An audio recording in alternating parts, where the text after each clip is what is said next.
Office শেষে কলিগরা মিলে বাসায় ফেরার পথে আমার গাড়িটি রাস্তায় অ্যাক্সিডেন্ট করে। আমি তাতে জ্ঞান হারাই। যখন জ্ঞান ফিরল তখন আমি নিজেকে হাসপাতালের এক বেডে আবিষ্কার করলাম। পাশে আমার এক বন্ধু বসেছিল, নাম নয়ন। আবির, তুই ঠিক আছিস? আমি তো অনেক টেনশনে পড়ে গেছিলাম। ঠিক আছি। আর তোর মাথায় ব্যান্ডেজ কেন? আর বাকিরা কোথায়? আমিও একটু আঘাত পাই, কোনো মতে তোদেরকে হাসপাতালে নিয়ে আসি। তারপর ওদেরও তোর মতো অবস্থা, এখন সুস্থ।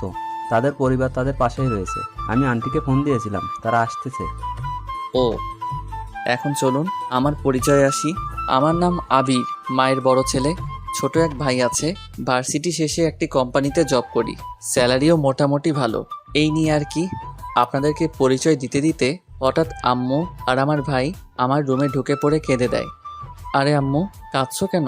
আমি ঠিক আছি। তখনই এক নার্স এসে বলল, আন্টির রুমে কান্না করা নিষেধ, এতে রোগীর সমস্যা হবে। আর আপনারা বাইরে যান, কিছুক্ষণের মধ্যে ডাক্তার আসবে ওনাকে ইনজেকশন দেওয়ার জন্য। আমি আম্মুকে সান্ত্বনা দিয়ে বাইরে যেতে বললাম। নয়ন এবং ভাইও চলে গেল। আমি কিছুক্ষণ চোখ বন্ধ করে রইলাম। কিছুক্ষণ পর কে যেন ডাকলো। এই যে শুনছেন? আমি ঘুরে তাকাতেই অবাক নীলা। কিছুক্ষণ কোনো কথা বললাম না, আবার আগের মতো স্বাভাবিক হওয়ার চেষ্টা করলাম। ডক্টরও কোনো কথা না বলে আমার পায়ের এবং হাতের কাটা জায়গাতে ব্যান্ডেজ লাগিয়ে দিল। আমি এক দৃষ্টিতে তাকিয়ে রইলাম। আমি অতীতের অভিমান কাটিয়ে বললাম, কেমন আছো নীলা? সে কোনো উত্তর দিল না। আমাকে ইনজেকশন দিয়ে চলে যেতে নিলে আমি তার হাত ধরে বললাম, এখনো কি অভিমান করে থাকবে? সমস্যা কি আপনার? এইভাবে কথা বলছেন কেন? আর হাত ছাড়ুন। আমি কিছুক্ষণ নীলার দিকে তাকিয়ে রইলাম, যার হাত ধরে একসঙ্গে কত হাঁটাচলা করেছি, যার হাত দিয়ে কতবার খাবার খেয়েছি। সে আজ তার হাত ধরতে মানা করছে। যাই হোক, অতীত ভুলে বাস্তবে ফিরলাম। আবার জিজ্ঞেস করলাম, কেমন আছো তুমি? খুব ভালো, আর সব সময় ভালো থাকি। হয়েছে, এবার হাতটি ছাড়ুন। নীলা, এতদিন পর দেখা হওয়ার পরও তুমি এখনো কি আমার সঙ্গে এভাবে কথা বলবা? আমাকে দেখার পর তোমার কি একটু মায়া হচ্ছে না? লক্ষ্য করলাম নীলার চোখে পানি। সে আর কোনো কিছু না বলে আমার হাত ছাড়িয়ে দৌড়ে চলে গেল। আমি সঙ্গে সঙ্গে নয়নকে ডাকলাম। কিরে, তোকে এত অস্থির দেখাচ্ছে কেন? আগে বল, প্রথমে আমার মাথায় ব্যান্ডেজ কে করেছিল? কি নাম, ছেলে না মেয়ে? কেন? আগে বল। ডক্টর করিম। ও, কেন, কি হয়েছে? এই নীলা ডক্টর কি ভালো ছিল না নাকি? না তেমন কিছু না। ওই ডক্টর কোথায় গেল? কে? এখনই যে বের হলো আমার রুম থেকে। ওনাকে তো দেখলাম দৌড়ে বাইরে চলে যেতে, হয়তো বাসায় গিয়েছে। কি হয়েছে বলতো? না, আমায় বাসায় নিয়ে চল, আমার এখানে কিছুই ভালো লাগছে না। আচ্ছা ঠিক আছে, এত অস্থির হোস না, আমি দেখছি। তারপর ডাক্তারকে বলে আমাদেরকে যে যার বাসায় নিয়ে যাওয়া হলো। আমি রাতে আর খেলাম না, সারা রাত আম্মুও ঘুমোয়নি, আমার পাশেই ছিল। তারপর 2 দিন এভাবে কেটে গেল। 2 দিন পর সকাল হওয়ার সঙ্গে সঙ্গে বললাম, নয়ন আমাদের বাসায় চলে আয়। কি বলিস, 10টায় অফিস টাইম? অফিসের জন্য অনেক সময় আছে, আর তাছাড়া আজকে অফিসে যাচ্ছি না। তুই চলে আয় আমাদের বাসায়, তোর সাথে কথা আছে। আমি 3 দিনের ছুটির ফর্ম এবং তোর 1 দিনের ফর্ম জমা দিয়ে দেব। আচ্ছা দাঁড়া, উত্তেজিত হোস না, আসতেছি। নয়ন কিছুক্ষণ পর আসলো। না, আমার কিছুই ভালো লাগছে না। বলবি তো কি হয়েছে?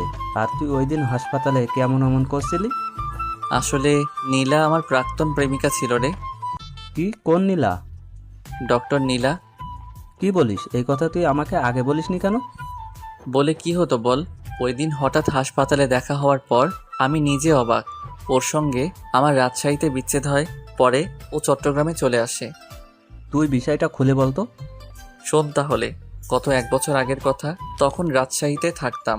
ওখানকার এক ভার্সিটিতে নীলার সঙ্গে আমার পরিচয় হয়। তারপর বন্ধু থেকে গার্লফ্রেন্ড, আমাদের রিলেশনটি টানা 8 মাসের মতো ছিল। সে আমাকে খুব ভালোবাসতো, কিন্তু আমি তাকে সেরকম কোনো ভালোবাসা দেইনি। শুধু সময় কাটানোর জন্য রিলেশন করতাম। আমার জীবনে আরও 2টি মেয়ে ছিল যাদের সঙ্গে আমি রিলেশন করতাম, কিন্তু এই বিষয়টি নীলা জানতো না। পরবর্তীতে সে জানতে পেরে আমাকে কোনো কিছু না বলে ওই শহর থেকে অন্য কোনো শহরে শিফট হয়। বিশ্বাস করো, ও চলে যাওয়ার পর আমি ওকে অনেক মিস করেছি। তখন বুঝতে পারি যে আমি নীলাকে সত্যি ভালোবেসে ফেলেছি। ও চলে যাওয়ার পর ওকে অনেক খুঁজেছি, কিন্তু কোথাও পাইনি। পরে ভার্সিটি শেষ করার পর আমার চাকরি চট্টগ্রামে ওকে হলো। তারপর এই পর্যন্তই। গল্পগুলো বলতে বলতে আমি কেঁদে দিয়েছি। লক্ষ্য করলাম নয়নও কেঁদে দিয়েছে। তুই এগুলো আমাকে আগে বলিসনি কেন? দোস্ত, যে করেই হোক আমাকে ওর চাই। ওর জন্য আমি এতদিন বিয়ে করিনি, কিন্তু আজকে দেখার পর থেকে ও আমার সঙ্গে ঠিকমতো কথা পর্যন্ত বললো না। আর ওর যদি বিয়ে হয়ে যায়? খবরদার নয়ন, এই কথা মুখে আনবি না তুই। প্লিজ, তুই যে করে পারিস ওর ঠিকানা আমাকে এনে দে। আচ্ছা ঠিক আছে, তুই শান্ত হ, আমি দেখছি ওই হাসপাতালে গিয়ে তার ব্যাপারে কিছু জানতে। ও বলতেই আমি ওকে জড়িয়ে ধরলাম। অপরদিকে নীলা 2 দিন ধরে হাসপাতালে আসে না, 2 দিন রুমে কাটিয়েছে। কি হয়েছে মা? তুই এমন উদাসীন হয়ে বসে আছিস কেন? কিছু কি হয়েছে? বল আমায়। না আম্মু, তেমন কিছু না, শুধু মাথা ব্যথা করছিল এই আর কি। আয়, তোর মাথাটা একটু টিপে দেই। না আম্মু, ঠিক আছে। আমি কোনো কথা শুনছি না। আয়। আচ্ছা দাও তাহলে। তোকে একটা কথা বলি, রাগ করবি না তো আবার? না বলো। তুই আমাকে বল তো, তুই কবে বিয়ে করবি?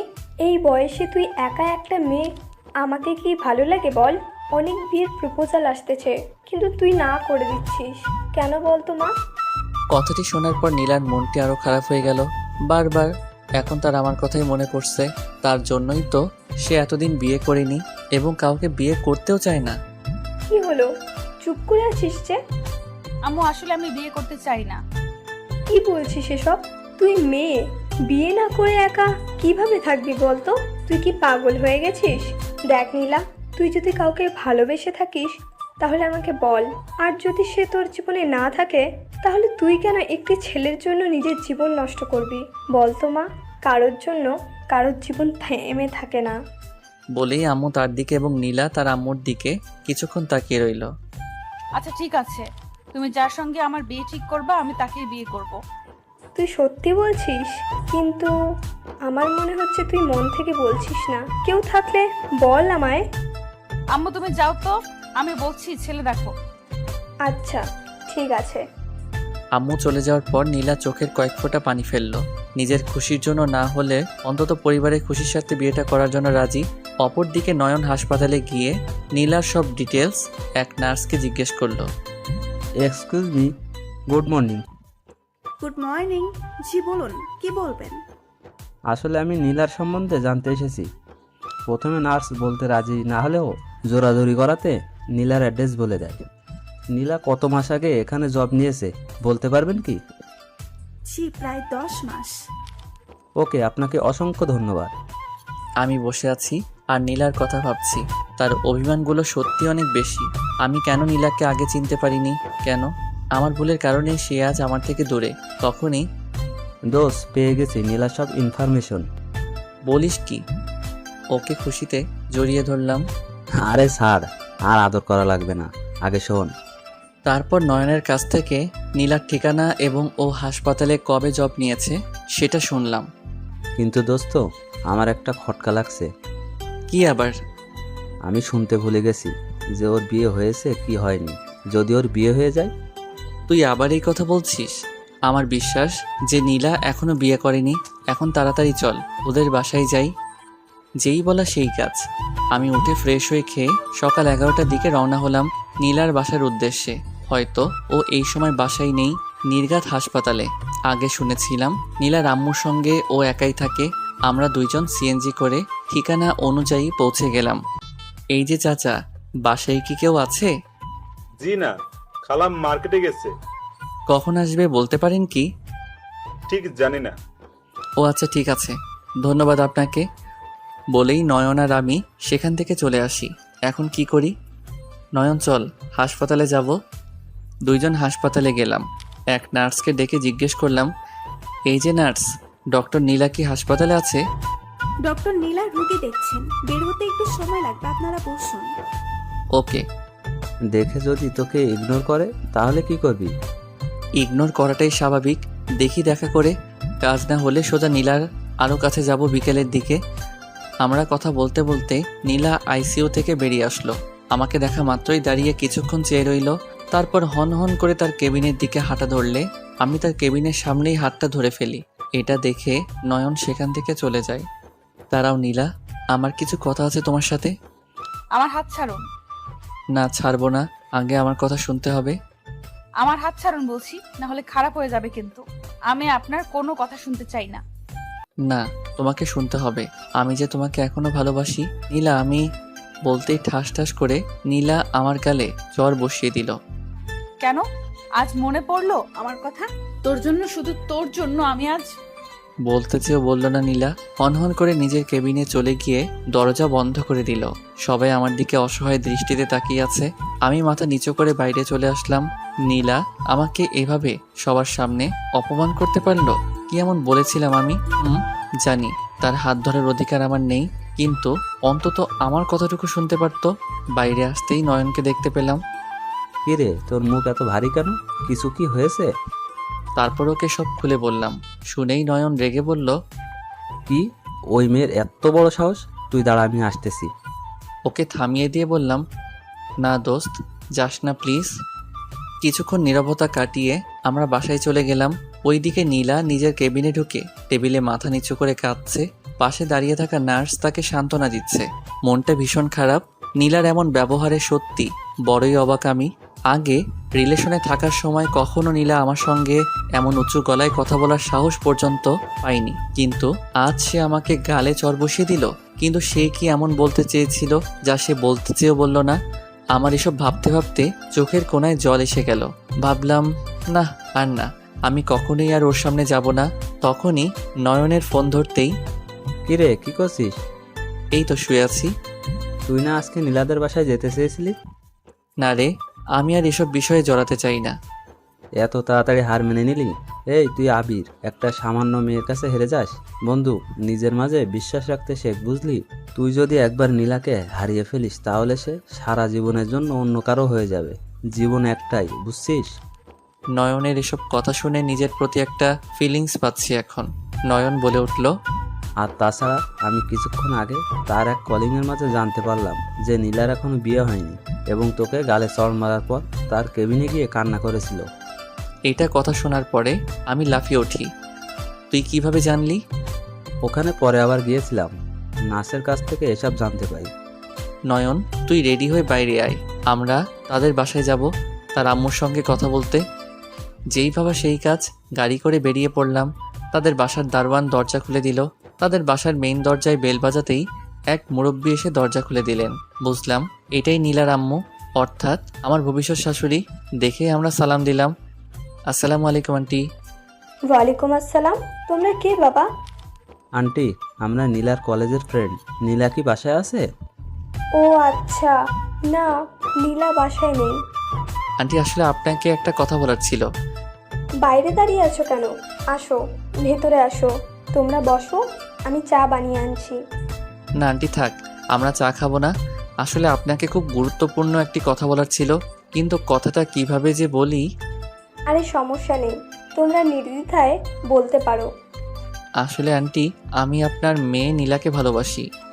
কি বলছো তুমি? জি আন্টি, আমি ঠিকই বলছি। আপনি হয়তো এর আগে আমাকে কোথাও দেখেননি, কিন্তু আমি আপনাকে না দেখলেও নীলার কাছে আপনার কথা অনেক শুনেছি। নীলার আম্মু কিছুক্ষণ আমার দিকে এক দৃষ্টিতে তাকিয়ে রইল। কিন্তু বাবা, এগুলো হলো কবে? নীলা তো এর আগে আমাকে কোনো কিছুই বলেনি। আন্টি, আমাকে ভুল ভাববেন না। আমি আপনাকে সব সত্যি কথা বলতে চাই, কারণ আমি নীলাকে যে পরিমাণ মিথ্যা কথা বলেছি তা একই মিথ্যা কথা আপনাকে বলে আমি আপনাকে ছোট করতে চাই না। আসলে নীলা আর আমি রাজশাহীতে একসঙ্গে একই ব্যাচে পড়তাম। তারপর শুরু থেকে শেষ পর্যন্ত সব খুলে বললাম।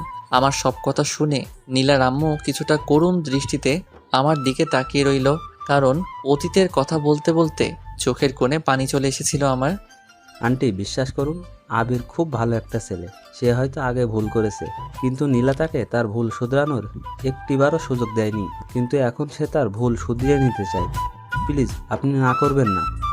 নীলার আম্মু কিছুক্ষণ ভাবার পর বলল, আমি জানতাম আমার মেয়ে কাউকে না কাউকে ভালোবাসে, হয়তো সে তার জীবনে ছিল, নয়তো এখন চলে গেছে, যার কারণে সে বিয়ে করতে চায় না। আমি তাকে অনেক প্রেশার দিয়েছি বিয়ের জন্য, অতঃপর সে রাজি হয়েছে। আমি নীলার আম্মুর কথা শুনে কিছুটা অবাক, আবার আনন্দিত হলাম। তার মানে নীলা এখনও কি আমাকে ভালোবাসে? তার জন্য তার আম্মুকে বিয়ের জন্য না করতো? আর না, আমি যে করি হোক ওকেই বিয়ে করব। অনেক কষ্ট দিয়ে ফেলেছি ওকে, সে অভিমান করে আমাকে এড়িয়ে চলে। ভাবতে ভাবতে নীলার আম্মু বলে উঠল, তাই বাবা আমি সিদ্ধান্ত নিলাম নীলার সঙ্গে তোমার বিয়ে হবে। কথাটি শোনার পর কী রকম ভালো লেগেছিল তা বলার বাইরে। অনেক ধন্যবাদ আন্টি। আন্টি না, আম্মু বলবা আমাকে। কথাটি শুনে লজ্জা পেলাম। কিরে, মেয়ের মতো লজ্জা পাচ্ছিস কি লাইগা? কিন্তু আম্মু, সে আমাকে বিয়ে করতে চাইবে তো? সে তো আমাকে এড়িয়ে চলে। ওসব তুমি আমার উপর ছেড়ে দাও। তারপর নীলার আম্মুকে সালাম দিয়ে সেখান থেকে চলে আসলাম। খুব আনন্দ লাগছে। কিরে, এখন মিষ্টি খাওয়া? তারপর নয়নকে হোটেলে নিয়ে গিয়ে পেট পুড়ে খাওয়ালাম। তারপর ডাইরেক্ট বাসায়। আমি জানি নীলাকে পাওয়ার ইচ্ছে আমার একার নয়, তারও আছে। কথায় আছে মেয়েদের বুক ফাটে কিন্তু মুখ ফাটে না।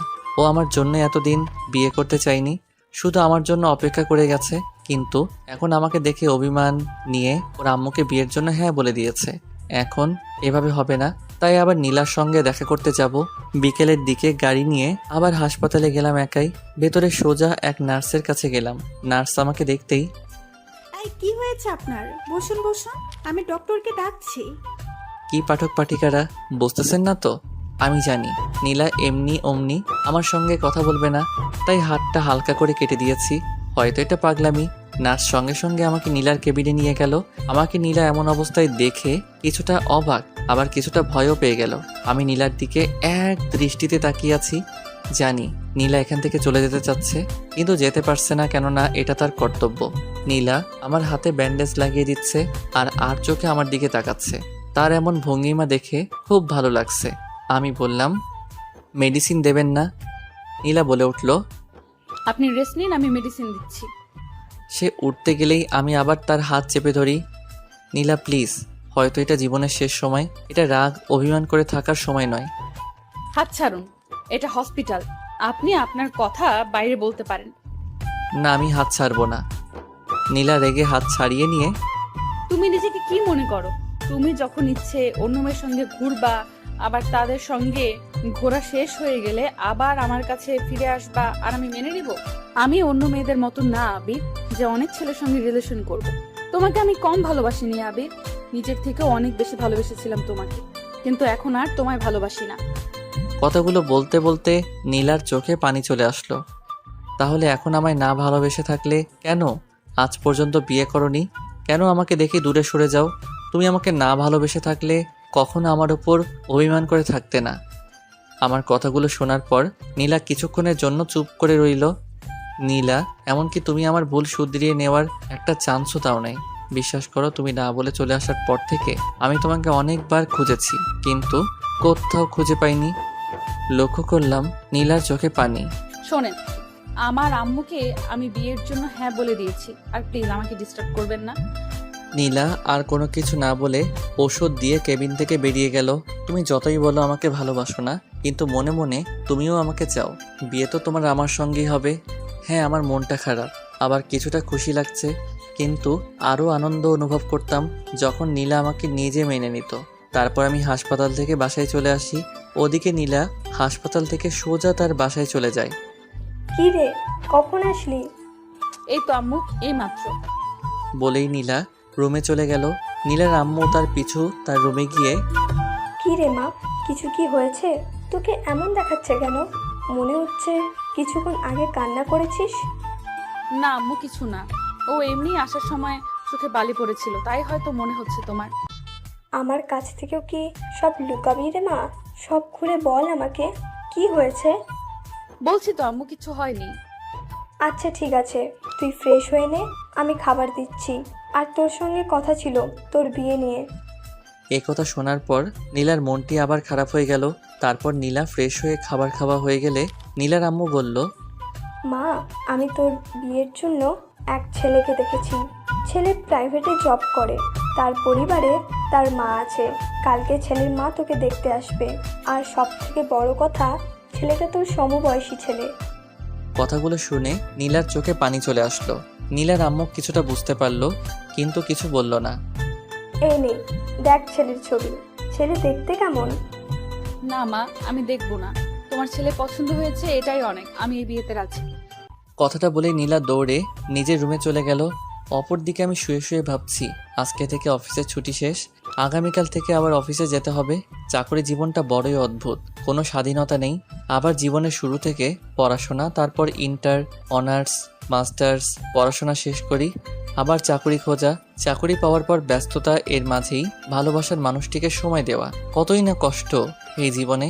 ছেলেদের জীবনটা যুদ্ধের থেকে কি আর কম? নীলা যদি আমার এগুলো বুঝতো তাহলে কখনোই আমাকে এড়িয়ে চলতো না। শুধু নীলা কেন, যে কেউ তার ভালোবাসার মানুষটাকে ভালোবেসে কাছে থাকতো। এসব ভাবতে ভাবতে ঘুমিয়ে গেলাম। সকাল হতেই নয়নের ফোন। হ্যালো, কি হয়েছে বল। আজকে অফিস আছে, মনে আছে তো? হ্যাঁ মনে আছে, এখন ঘুমাতে দে, আরও একটু ঘুমাই বলেই ফোনটা কেটে দিলাম। আবার কে যেন ফোন করলো। ফোনটা হাতে নিয়ে দেখে আননোন নাম্বার। ফোন রিসিভ করতেই হ্যালো আবির, আমি নীলার আম্মু বলছি। কথাটা শোনার পর লাফ দিয়ে বসে পড়লাম। আসসালামু আলাইকুম আন্টি, কেমন আছেন? ওয়ালাইকুম আসসালাম। আলহামদুলিল্লাহ ভালো আছি, কিন্তু আমি তোমাকে কি বলে ডাকতে বলেছিলাম তা ভুলে গেলে কি? সরি হবু শাশুড়ি আম্মু, আমি ভুলে গেছিলাম। মনে থাকে যেন। আর তোমাকে একটি সুখবর দিতে চাই। সুখবরের কথা শুনে কেন জানি নাচ দিতে ইচ্ছে করছে। যাক, আগে শুনি তারপর। জি শাশুড়ি আম্মু, বলুন। নীলা বিয়ের জন্য রাজি হয়েছে, কিন্তু বাবা ও ছবি দেখলো না। আমার ছবি আপনি কোথায় পেলেন? আমি জানি নীলা ছবি দেখবে না, তাই অন্য একটা চিঠির মতো কাগজ দেখিয়েছিলাম, যার ভেতরে কোনো ছবি ছিল না। যদি সে পরে বুঝতে না পারে যে আমি সব জেনে বিয়ে দিচ্ছি।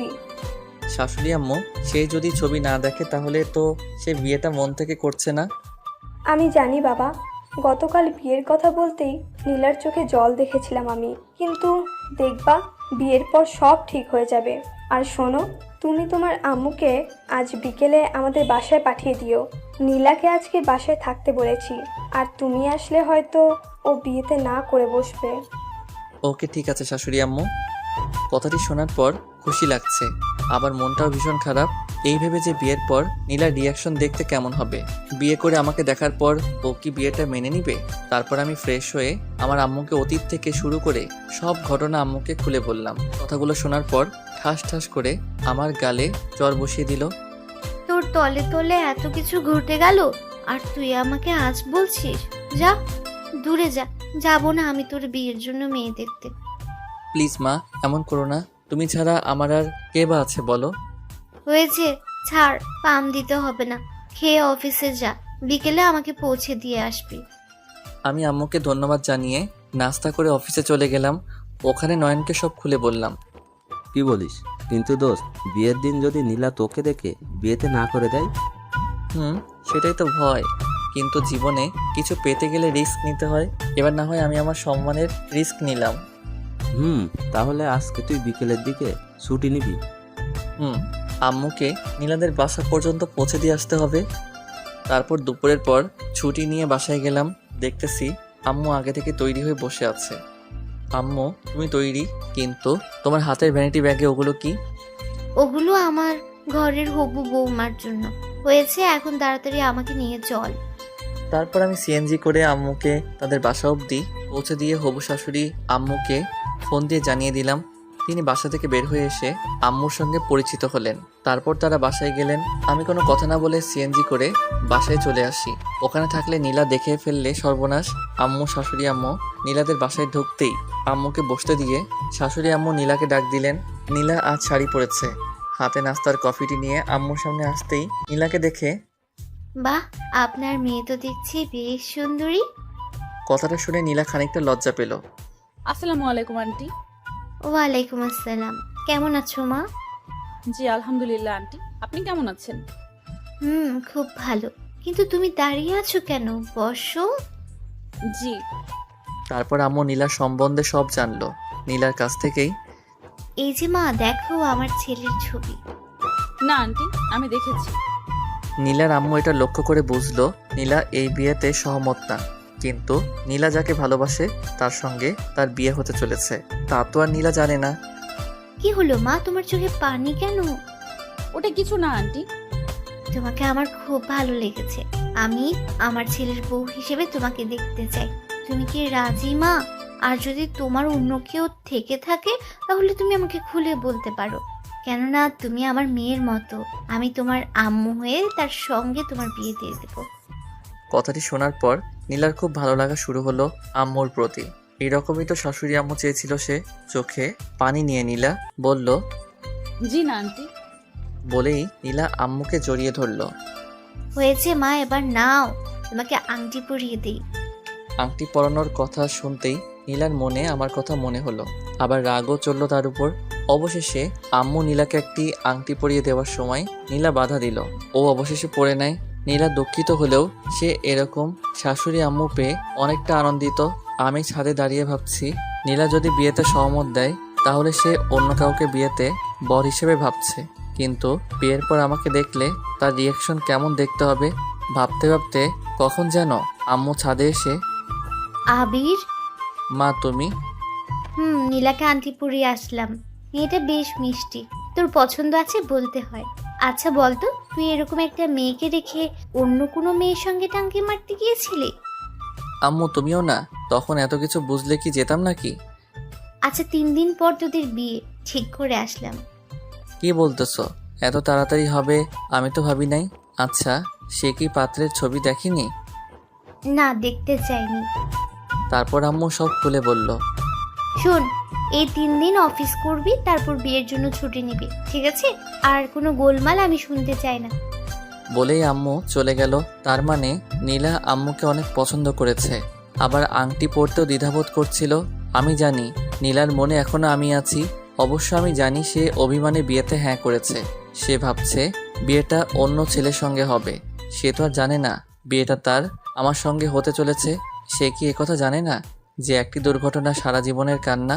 বিয়েটা আমার সঙ্গে হলেও আমি ততটাও আনন্দিত না, কারণ সে আমাকে দেখে সহমত দিলে আমি অনেক আনন্দবোধ করতাম। যাক, এসব ভাবতে ভাবতে নয়নের ফোন। কিরে, কই তুই? বাসায় আছি, তুই কোথায়? অফিস ছুটি, বাসায় যাচ্ছি। তারপর বল, কিছু হলো কি? তারপর ওকে সব খুলে বললাম। কি বলিস? হ্যাঁ বলে দিয়েছে? হুম। তাহলে তো ভালো হলো। এই 3 দিন অফিস করবি, তারপর ছুটি নিবি। আমাকে কি ইনভাইট করবি নাকি? আরে কি বলছিস? তুই বেস্ট ফ্রেন্ড এই কথা বললি? তুই অবশ্যই বিয়েতে থাকবি। তারপর ওর সঙ্গে কথা বলে ফোন কেটে দিলাম। এইভাবে একদিন কেটে গেল। সকালে ঘুম থেকে অফিসে ওঠা, আবার বাসায় আসা, আর হাতে মাত্র 2 দিন বাকি। কিন্তু নীলার সঙ্গে দেখা নেই। বাসায় গিয়ে ওই আবার এক কাজ। পরের দিন অফিস থেকে বাসায় আসার সময় ভাবলাম নীলা যে হাসপাতালে থাকে সেদিক দিয়ে যাব। ওরও তো এই সময় ছুটি, সিএনজি করে যাচ্ছি। এ কি, নীলা রাস্তায় দাঁড়িয়ে? সে হয়তো বাসায় যাওয়ার জন্য বাইরে দাঁড়িয়ে আছে। সে আমার সিএনজিটাই দাঁড় করালো। সিএনজিতে উঠতে গিয়ে নীলা আমাকে দেখে ফেলে। নীলা কিছুক্ষণ আমার দিকে তাকিয়ে রইল। লক্ষ্য করলাম নীলার চোখের নিচে কালো দাগ পড়ে আছে। অবশ্য জানি এটা কেন। সে সিএনজিতে উঠতে দ্বিমত করলে বসতে পারেন, আমি কোনো কথা বলবো না। তারপর নীলা সিএনজিতে আমার পাশের সিটে উঠে বসলো। সিএনজিতে শুধু আমরা 2 জন। কিছু দূর যাওয়ার পর আমি কথা না বলে থাকতে পারলাম না। তুমি তো অনেক শুকিয়ে গেছো দেখছি। নীলা অন্যদিকে তাকিয়ে, কোনো সাড়া নেই। কি হলো, কথা বলছো না কেন? এখনো কি আমার উপরে অভিমান করে থাকবা? নীলা, আমি আগেও বলেছি এটা অভিমান করে থাকার সময় নয়, বরং এটা। বলতে না বলতেই, প্লিজ, আমি আপনার কোনো কথা শুনতে চাই না। আর শুনুন, আমার বিয়ে ঠিক হয়ে গেছে, এখন আমি অন্য কারোর। সো প্লিজ এইভাবে আমাকে ডিস্টার্ব করবেন না। কথাটি শুনেই চোখের জল বেরিয়ে আসলো, কিন্তু সেটা প্রকাশ করলাম না। নীলা, তোমার হাতগুলো কি আর একবার ধরতে পারি? নীলা কোনো কিছু না বলে বলল, ড্রাইভার, গাড়ি থামান। আর আমার বাসায় এসে পড়েছি। আর হ্যাঁ, আপনাকে দাওয়াত রইল বিয়েতে আসার কাল রাতে। বলেই নীলা দৌড়ে চলে গেল। কথাটি কিছুটা কান্না ভেজা চোখ নিয়ে বললেও সেটা বুঝতে না দিলেও আমি বুঝতে পেরেছি নীলা তার বিয়েতে আমাকে ইনভাইট করলো। সে তো আর জানে না বিয়ের বর আমি নিজে। তারপর আমি বাসায় চলে আসি, এসে খেয়ে ঘুমিয়ে যাই। সকাল হতেই আম্মু বলল, কিরে আবির, আর কত ঘুমাবি? ওঠ, আজকে বাদে তোর আগামীকাল বিয়ে। মা আরও একটু ঘুমাতে দাও। ওঠ বলছি। আর শোন, আমরা বিয়ের আয়োজন শুরু করে দিয়েছি। আজকে তোর খালা আর তার মেয়ে আসবে। তারা এসে রাতেই আমরা মেয়ে আনতে যাব। মা, এটা আমার বিয়ে, তোমার একমাত্র ছেলের বিয়ে, আর তুমি কি না কোনো অনুষ্ঠান করবে না? করবো তো, আত্মীয় স্বজনরা আসছে বলে। আর তোর হুবু শাশুড়ি আম্মু ফোন করেছিল সকালে, বললো বিয়েতে অনুষ্ঠান হবে এবং তাদের বাসায় অনেক মেহমান। তুই আজকে ছুটি নিয়ে নে। বলেই আম্মু চলে গেল। আমি অফিসে ফোন করে বিয়ের জন্য ছুটি নিলাম। তার সঙ্গে নয়নেরও ছুটির কথা জানিয়ে দিলাম। আমি ফ্রেশ হয়ে খাবার খেতে গেলাম। ততক্ষণে বাসায় দূরের মেহমান চলে এসেছে। খালা এবং তার মেয়ে আমাকে দেখার সঙ্গেই বলল, আরে আবির, কেমন আছিস? আরে নদী, কখন আসলি? এই তো, এই মাত্র আসলাম। আসসালামু আলাইকুম খালা, কেমন আছেন? আলহামদুলিল্লাহ ভালো বাবা, তুমি কেমন আছো? আলহামদুলিল্লাহ ভালো। আম্মু খালা আসছে। তারপর তাদেরকে রুমে নিয়ে গেলাম। কিছুক্ষণ পর নয়নও চলে আসলো। এভাবে গল্প করতে বিয়ের সময় চলে আসলো। অপরদিকে নীলা বউ সেজে বসে আছে। তাদের বাসায় সহ মেহমান ভর্তি লোকজন। আচ্ছা মা, হবু জামাই আসলে তার সঙ্গে কি কথা বলবি না? না মা, আমার বিশ্বাস তুমি আমার জন্য ভালো ছেলে দেখেছো। কিন্তু মা, তুই একবার কথা বলিস। মা, বিয়ে আজকে, কথা বলে কি হবে? তারপর নীলার আম্মু নীলাকে জড়িয়ে ধরে কেঁদে দিল। সাথে নীলাও কেঁদে দিল। মা, আমি যার সঙ্গে তোর বিয়ে দিচ্ছি সে অনেক ভালো একটা ছেলে। তুই বিশ্বাস রাখ, ও তোকে খুব খুশিতে রাখবে। আর তুই আমাকে কথা দে, তুই ছেলেকে দেখার পর কখনো পালিয়ে আসবি না। এ তুমি কেমন কথা বলছো মা? না, তুই আমাকে কথা দে। কথা দিলাম। তারপর আবার জড়িয়ে কান্না শুরু করে নীলা। কিছুক্ষণ পর নীলা বাইরে এসে কাউকে খুঁজে কিন্তু পায় না। এ কি, তাহলে আবির আমার বিয়েতে আসেনি? এসব হতে বিয়ের সময় ঘনিয়ে আসলো। আমরা গাড়ি নিয়ে রওনা হলাম। অবু শ্বশুরের বাসায় পৌঁছে তাদের বাসায়ও দেখছি অনেক মেহমান। কিছুক্ষণ পর নীলাকে বউ সেজে নিয়ে আসা হলো। দেখতে অসাধারণ লাগছে। লাল শাড়িতে কি অপরূপ দেখাচ্ছিল তাকে। নীলাকে আমার কাছেই বসানো হলো। তারপর বিয়ের সব রীতিনীতি মেনে আমাদের বিয়েটা সম্পন্ন করা হলো। কিন্তু নীলা আমার দিকে একবারও তাকায়নি। নীলাকে নিয়ে আসার সময় সে তার আম্মুকে জড়িয়ে ধরে অনেকবার কেঁদেছে। নীলাকে নিয়ে গাড়িতে বসে আছি। জানালার ওপার হয়ে সে শুধু কেঁদে চলেছে। আমি তার দিকে টিস্যুর বক্সটা এগিয়ে দিলাম। এইভাবে বাসায় চলে আসলাম। আজ আমার বাসর রাত। খুব অদ্ভুত লাগছে। আমার বিয়েটা এভাবে হবে আমি স্বপ্নেও ভাবিনি। বাস্তবে ভাবো তো দূরে থাক, আরও ভালো লাগতো যদি নীলা ইচ্ছায় আমাকে বিয়ে করত। কিন্তু কি আজব, তার বিয়ে, অথচ সে আমার উপর অভিমান করে তার হবু বরকে দেখলো না। কিরে, তুই ছাদে কি করিস? আরে নয়ন, তুই ঘুমাসনি? না, ঘুমাতে যাচ্ছি। আর তুই এখানে কি করিস? তাড়াতাড়ি রুমে যা, গিয়ে ভাবির মিষ্টি মুখটা দেখবি না? আমার তো ভয় লাগছে রে। সে আমাকে দেখার পর কি যে করে বসবে কে জানে। আরে ভয় পাস কেন? কিচ্ছু হবে না, তুই ভেতরে যা। আর হ্যাঁ, সময় হলে ভাবির সঙ্গে আমার পরিচয় করিয়ে দিবি। বলতেই আমি ওকে জড়িয়ে ধরলাম। অনেক ধন্যবাদ বন্ধু, তুই আমাকে সাহায্য করেছিস। এইসব বলে কি তুই এখন আমায় লজ্জা দিবি? আরে কি বলিস? তাহলে তাড়াতাড়ি যা, না হলে রাত শেষে সকাল হয়ে যাবে। তারপর আমি রুমের দরজার কাছে আসতেই ভয় লাগতে শুরু করলো। কেমন হবে নীলার রিয়াকশন ভাবতেই ভয় লাগছে। রুমের ভেতরে ঢুকলাম। নীলা খাটের উপরে ভদ্র মেয়ের মতো মাথায় ঘোমটা দিয়ে বসে আছে। রুমের দরজা লাগিয়ে দিয়ে তার কাছে যেতেই হঠাৎ নীলা বলে উঠল, প্লিজ আমার কাছে আসবেন না। আমি এই বিয়েটা করতে চাইনি, কিন্তু বিশ্বাস করুন আমি একজনকে ভালোবাসতাম, তাই রাগে অভিমানে আপনাকে বিয়ে করেছি। আর এখন তাকে আমি ভালোবাসি। প্লিজ আমাকে ভুল বুঝবেন না। আপনি যা যা বলবেন আমি তাই তাই করব, কিন্তু আমার কাছে আসবেন না। আমার নিজেকে মানিয়ে নিতে কিছুটা সময় লাগবে। আমি নীলার কথা শুনে থ হয়ে দাঁড়িয়ে রইলাম। আমি জানতাম নীলা এখনো আমায় ভালোবাসে। এটা ভাবতেই চোখে পানি চলে আসলো। কিন্তু না, আজ কাঁদলে চলবে না। কিন্তু সে এটা কি বলল? সে এখনো আমাকে ভালোবাসে? আবার এই সংসার করার জন্য সে কিছুটা সময় চাচ্ছে নিজেকে বদলে নেবার। নীলা আমার উপর এতটা অভিমান করে আছে যে বাধ্য হয়ে অন্যের সঙ্গে সংসার করতেও রাজি। আমার কোনো উত্তর না পেয়ে আপনি কোনো কথা বলছেন না কেন? আমি কোনো কিছু না বলে খাটে গিয়ে বসলাম। ঠিক আছে, আমি আপনাকে স্পর্শ করব না। আপনি আপনার ঘোমটাটা সরান। আমার গলার আওয়াজ চিনতে পেরেই সঙ্গে সঙ্গে ঘোমটা সরিয়ে নীলা কিছুক্ষণ আমার দিকে অবাক দৃষ্টিতে তাকিয়ে রইল। কি হলো নীলা, এইভাবে কি দেখছো? আমাকে চিনতে পারোনি?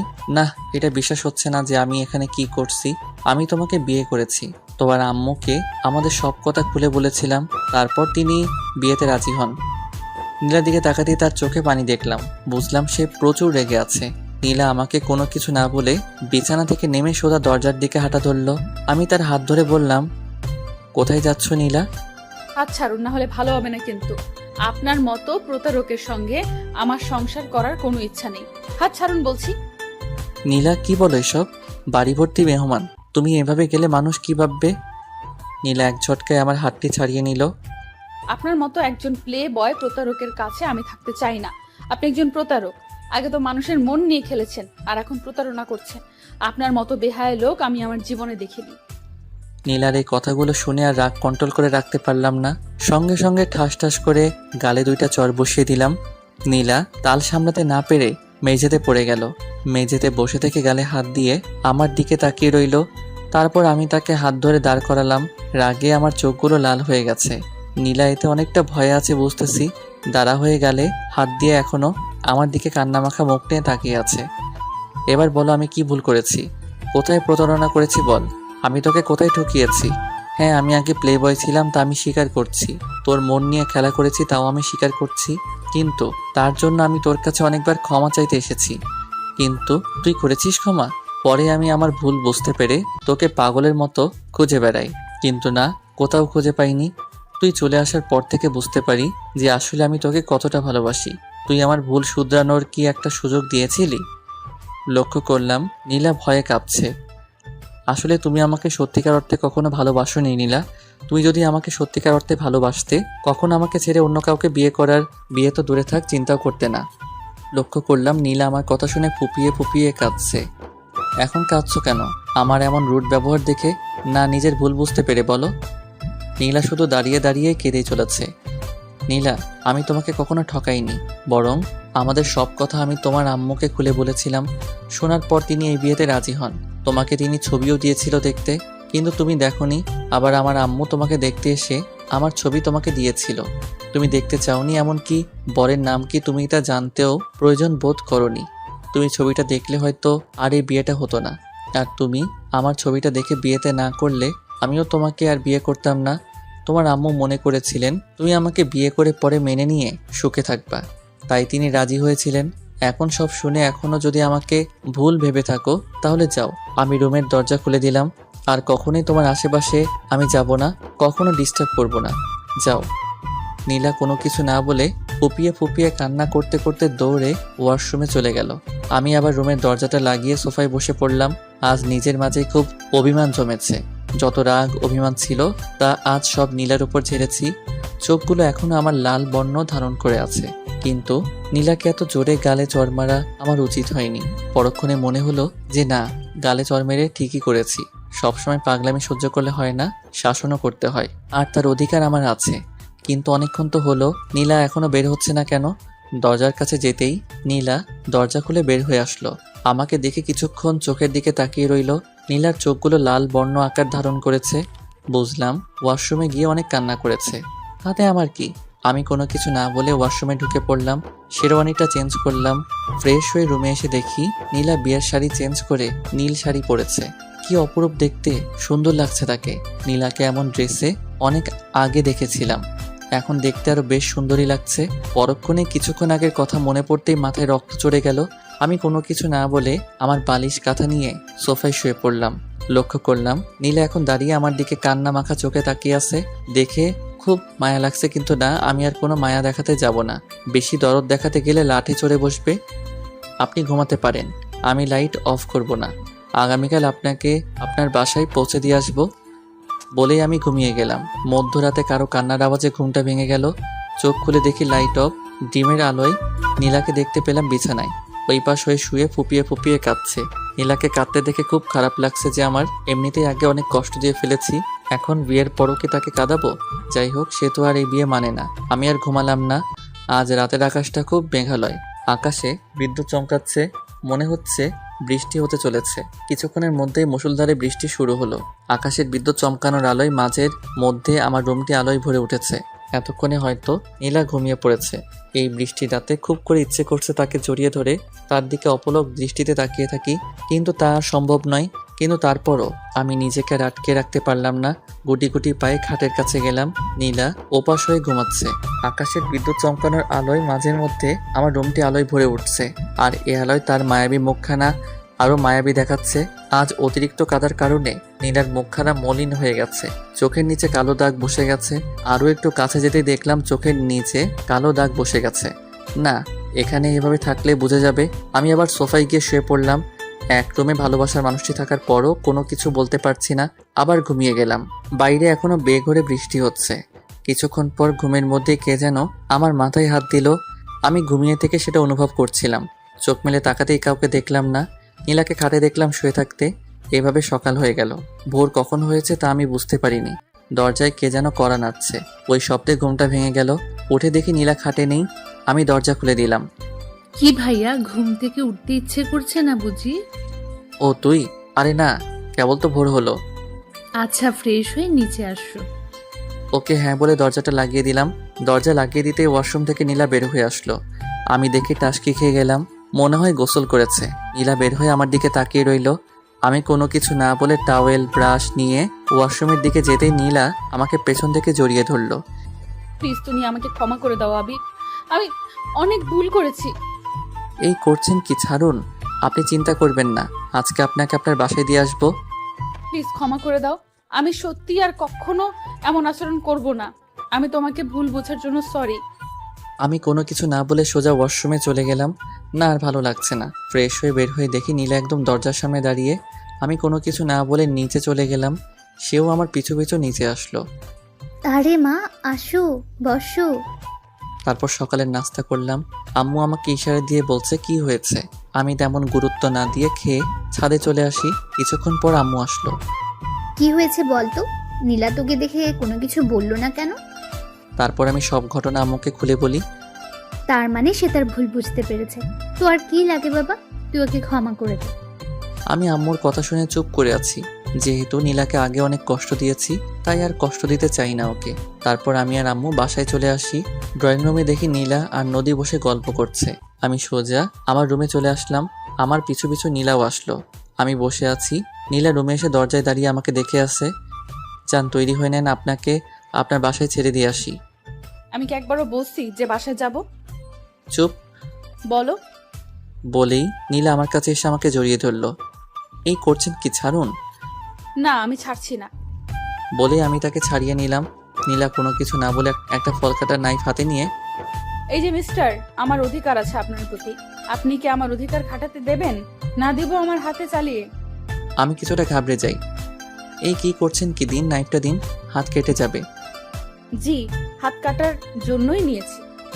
আমি কোনো কিছু না বলে তার থেকে নাইফটা কেড়ে নিতেই আমার হাতটি কাটা যায়। আমার হাতটি কেটে যাওয়া দেখে নীলা ভয়ে কেঁদে দেয়। নীলা দৌড়ে তার ফার্স্ট এইড বক্সটা নিয়ে আসে। আহ, খুব লেগেছে না? আমি তার দিকে তাকিয়ে আছি। কি অসহায়ের মতো নীলা আমায় ভালোবাসে। আর আমি নীলার কান্না শুনে আম্মুর রুমে চলে আসে। কি রে, কি করে হাত কাটলো?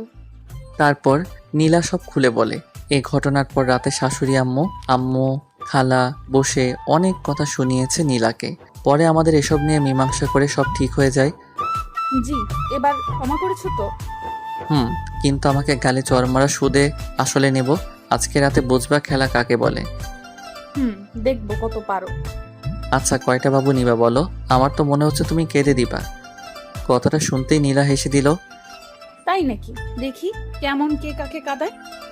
কথাটা শুনে দুইজনে হেসে দিলাম। বলেই নীলাকে জড়িয়ে ধরে খাটে শুয়ে বাকিটা ইতিহাস এখনো শুনবেন নাকি? ভালো থাকুক এরকম মধুর সম্পর্কের ভালোবাসাগুলি। এই যে বন্ধুরা, গল্প শেষ করে কমেন্ট না করে চলে যাচ্ছ, এইটা কিন্তু ঠিক না। তাড়াতাড়ি কমেন্ট করো। আর যারা এখনো আমাদের চ্যানেলটি সাবস্ক্রাইব করো নাই, জলদি করে সাবস্ক্রাইব করে আমাদের চ্যানেলের একজন মেম্বার হয়ে যাও প্লিজ।